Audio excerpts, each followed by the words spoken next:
From WCI 3 Plus,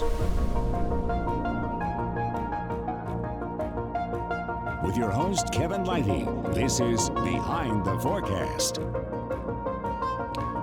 Hey, what's up, everybody? Welcome back to Behind the Forecast. I'm Chief Meteorologist Kevin Lighty. It's so right there. Thanks for joining us. We got to get right into it. We got a busy packed show. We're going to talk to Mike Albano from the National Weather Service as it's Winter Weather Preparedness Week that's coming up in the second half of the show. But as always, we start out with our viral weather videos of the week. Number 5, SpaceX Falcon 9 launch happened here, launching 28 Starlink satellites to low Earth orbit. I always just find it fascinating to watch these things launch off from the complex Space Launch Complex 4 from Vandenberg, California, at the Space Force base out there. Love it. I'm a space geek, as you may know by now, so I definitely enjoy seeing those launches there. Pretty cool stuff. All right, so video number 4. Here we go. Man, Brazil. Southern Brazil got hit by a tornado. Look at this damage. Actually killed 7 people, injured hundreds more. 155-mile-an-hour winds from the tornado in southern Brazil. Down trees, obviously power lines, overturned vehicles. Bad situation there. Several thousand without power. So a tornado there in southern Brazil. You may not always think about other locations that get tornadoes, but we can get them in other parts of the country, that's for sure. All right, to video number 3. This is wild. This is wild. Look at this video. Oh, my goodness. Would you like to be walking on that bridge? Anyone? Nope. Not me. That's a bridge in the Philippines. Got a typhoon that came through, and well, you know what? Doing a little number to that bridge. Just look at that thing shaking. Wow. No, thank you. I will stay away from that. All right, so let's go to viral video number 2 this week. We're rapid firing through these, but it was the snow. A couple of things happened here this week. Obviously, the snow was one of them in Indiana and in Illinois, but this was up in northwest Indiana. Look at that mess. All these cars on this ramp. I guess they got stuck. It was like just a sheet of ice out there, so they had some tough times getting around and dealing with things. You can see that truck tried to pull that car out. Listen, it was bad in some areas. We didn't have it so bad down here in central Illinois. I know parts of Iroquois County had 10 inches up there towards Beaverville. They had that, but a little bit better for the rest of us. But boy, the spinning of the tires, a sure sign of winter. All right, video number 1. Let's take a look at this. Yes, the Northern Lights, a huge thing here the last few nights here. Wow, so incredible. Look at the colors. Cedar Rapids, Iowa. The dancing of the lights across the sky, the reds, the greens. Pretty cool stuff. Geomagnetic storm causing this here, and we've had that energy getting kind of hurled from the sun to the earth, interacting with the Earth's, basically the around the earth. What we've got is a magnetic field, and it interacts with that, and then some of the charged particles in the atmosphere. So kind of interesting there here lately, right, guys? A lot of stuff going on. Snow, tornadoes, typhoons, northern lights. We've had it all. We've also got more coming up. We're talking more winter weather. Mike Albano, the National Weather Service in Lincoln, Illinois, joins us as we talk winter weather preparedness. Coming up next. From WCI 3 Plus,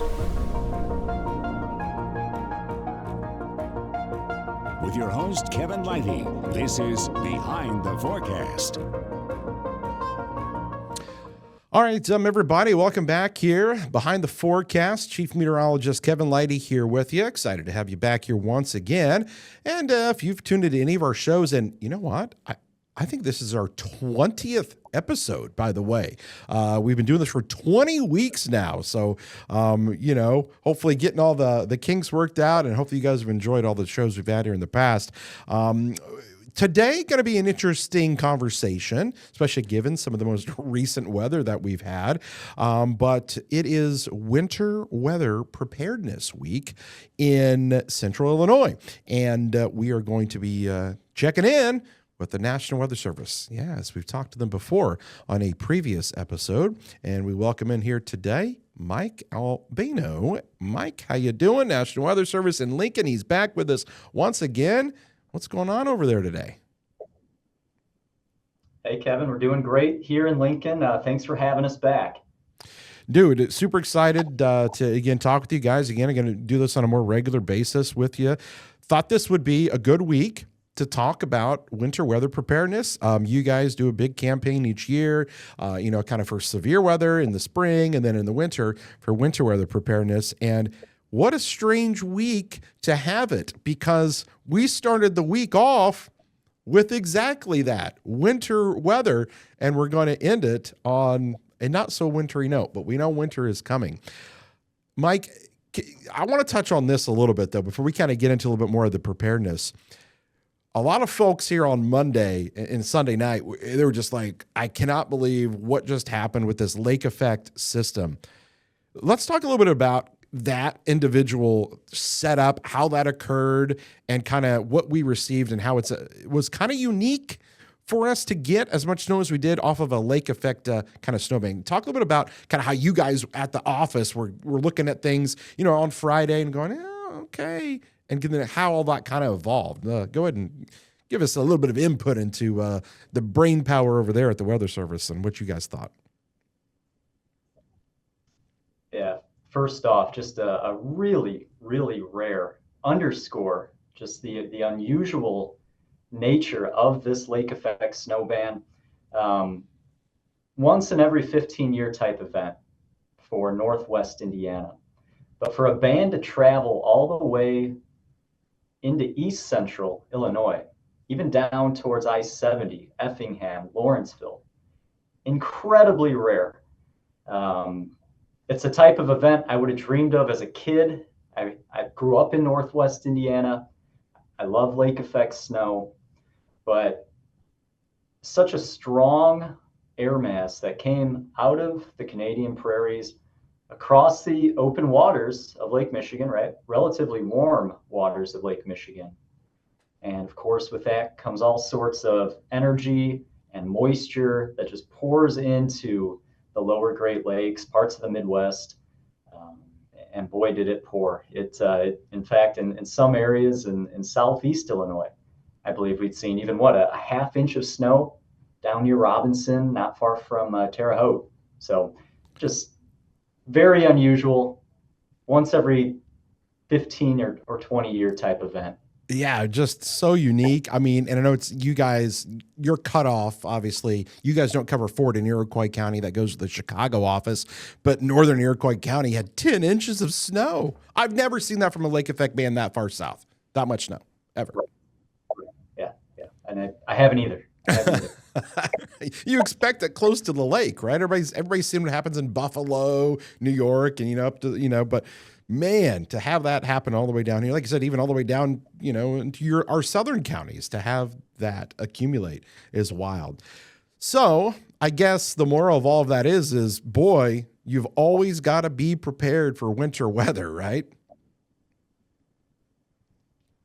And that's exactly right. I mean, you were joking earlier on your show this week. If it's about as true here as anywhere else in the Midwest, but if you don't like the weather, wait 5 minutes, because it's going to change.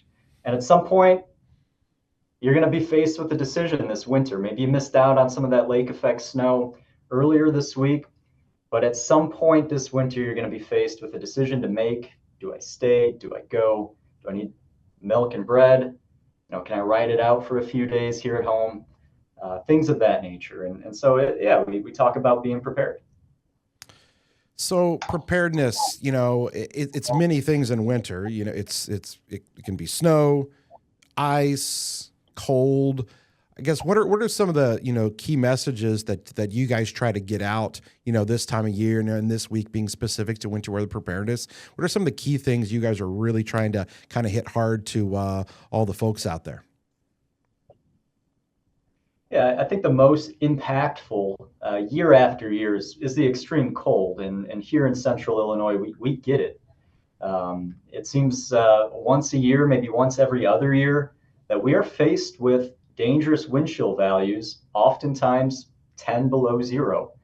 And when that happens, we're especially vulnerable to frostbite, hypothermia.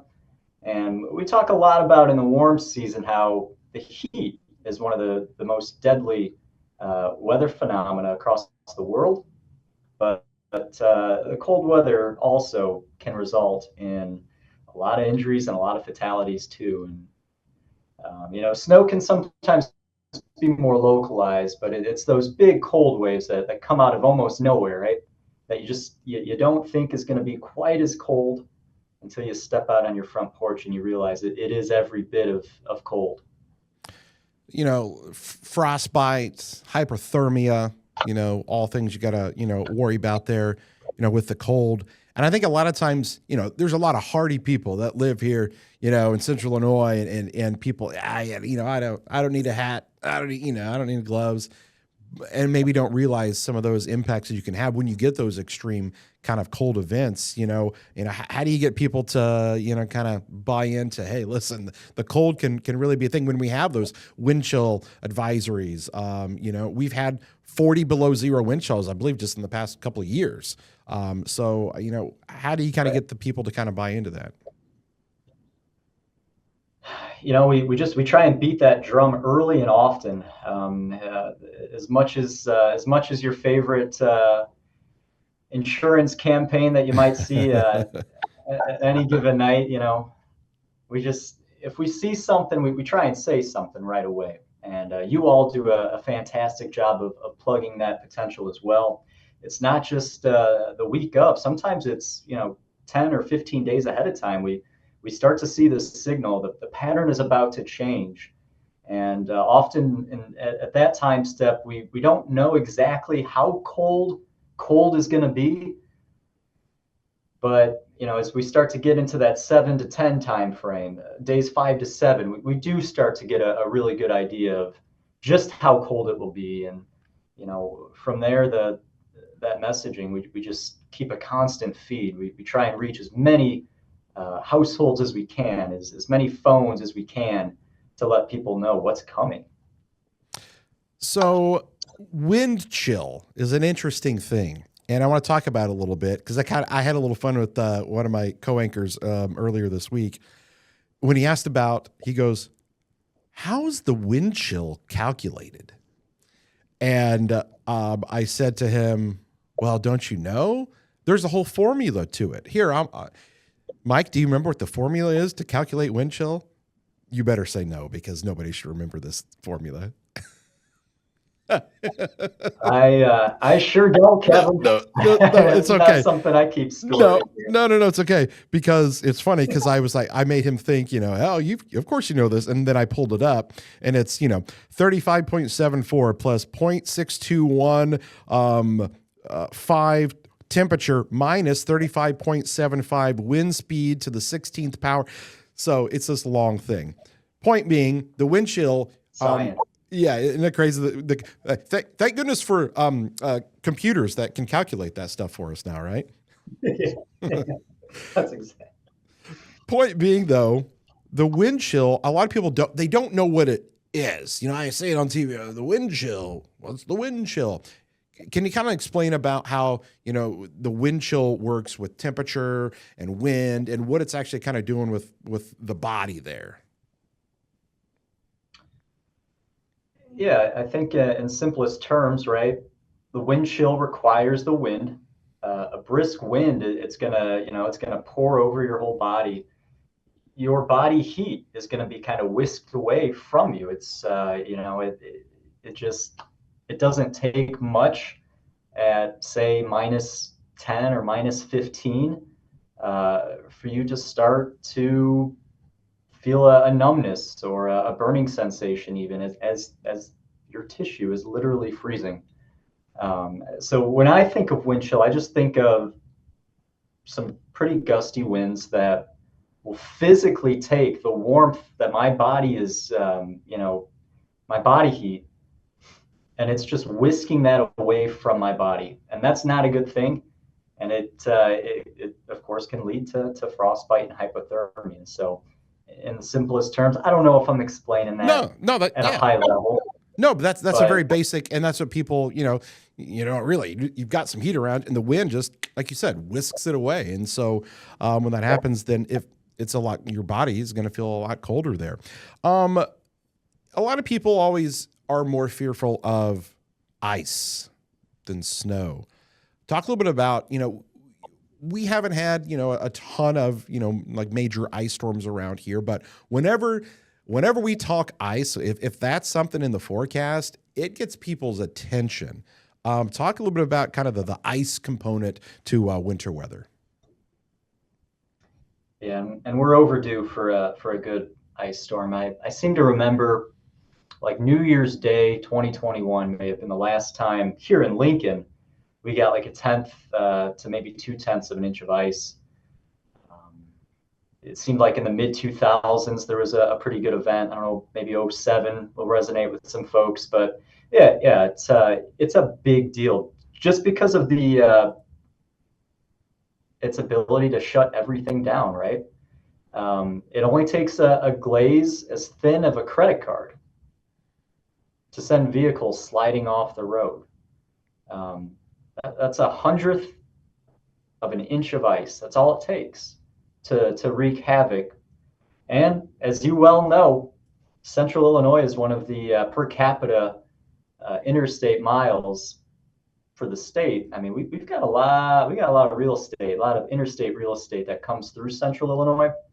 So, we know ice can be a big deal, but on icy roads, stopping distance can double or triple for a vehicle traveling 60 miles an hour. So, we try and we try and play all the old hits. Safety never goes out of style.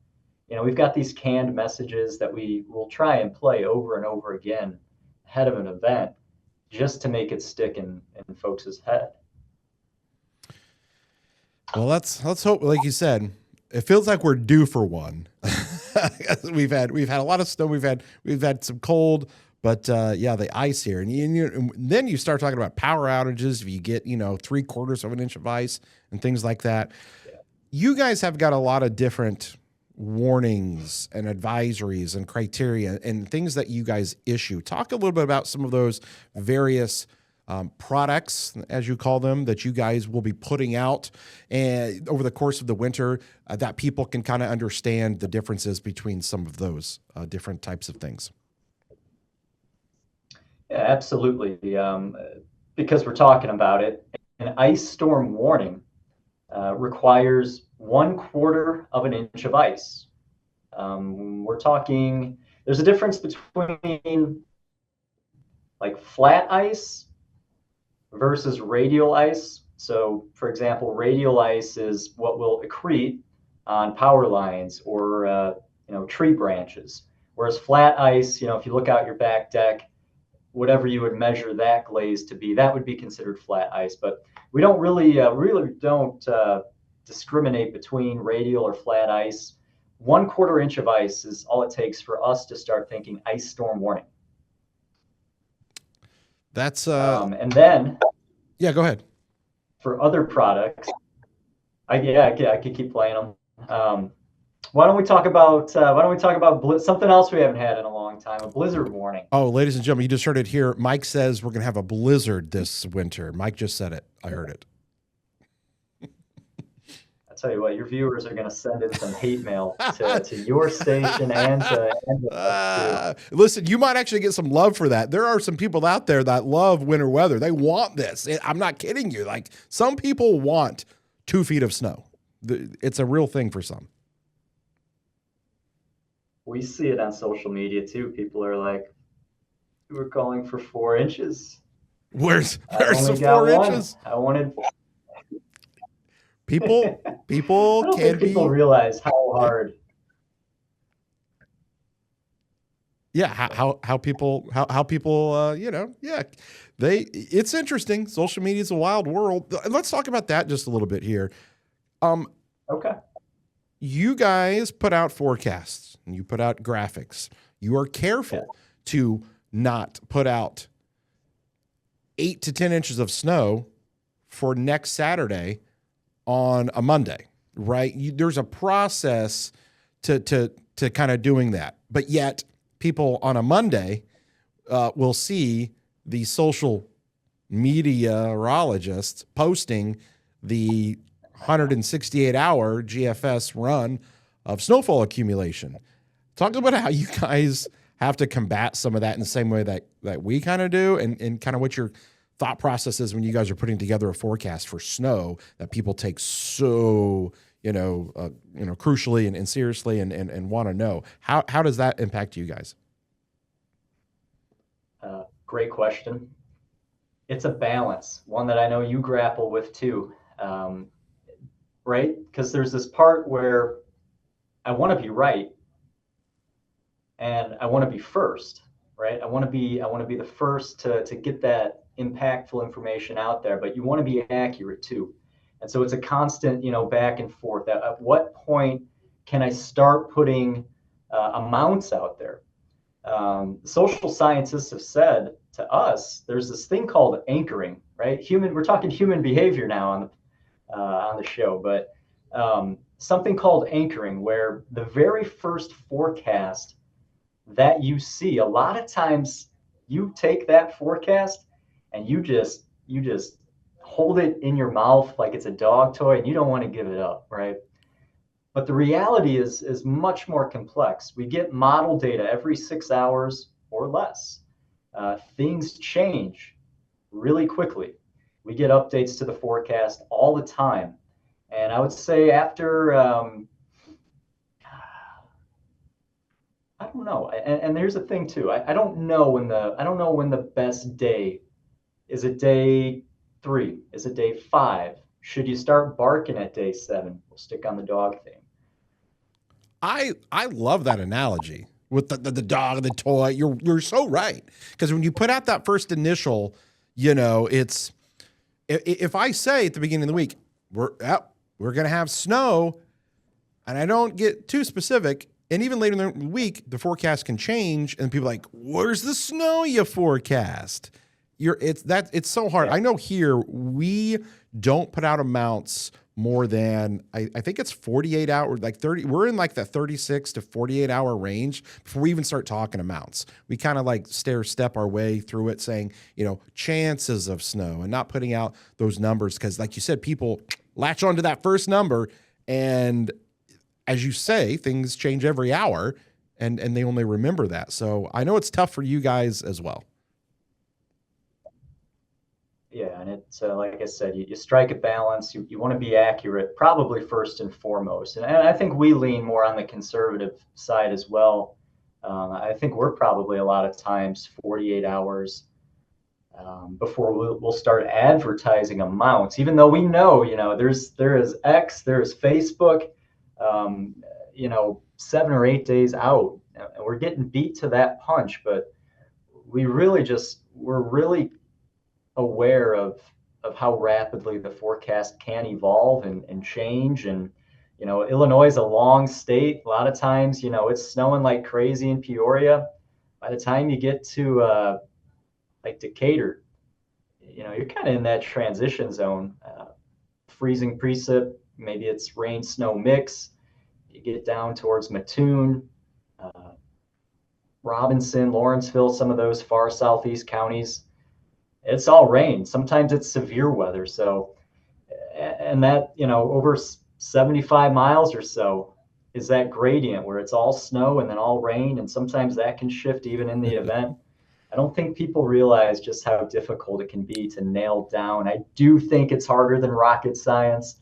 But that's just me. That rain snow freezing line is always right through the middle of our DMA CWA, right? Every time. We can't just have a slam dunk. This is just a snow event. Seems like it's always, it's going to be rain, a mix here, some snow here. We just get that all the time. It's the bane of our life. It is. So we're running short on time here. If you could tell everybody out there watching kind of one thing, about this upcoming winter, just from a preparedness standpoint, what would you tell everybody out there for the upcoming winter? Just at home, have a plan. Have a plan A, have a plan B. Talk to your family members about where to go, maybe, or not to go at all, if that makes sense, right? Kind of start thinking about those thresholds of what it would take for you to stay in, for you to maybe not go into work or go to, something, a community event, a school event, etc. Have multiple ways to receive weather information. And don't just anchor to the first forecast you see. Be sure to check often. Have a plan. If it's cold weather or snow or ice or what have you, just come up with a plan. You'll be glad you did. Perfect. I love it. Well said. Mike, it was fun to talk to you again, man. Yeah, hey, thanks for having us back on, Kevin. All right. Well, we'll surely have you on again, probably before the next, maybe the next big winter system. We'll get in there and try to talk to the guys, get a little insight to them. Ladies and gentlemen, Mike Albano from the National Weather Service in Lincoln. Mike, we'll see you again next time, bud. See you, Kevin. All right. That does it for Behind the Forecast. Thanks so much for joining us. We'll see you again next week.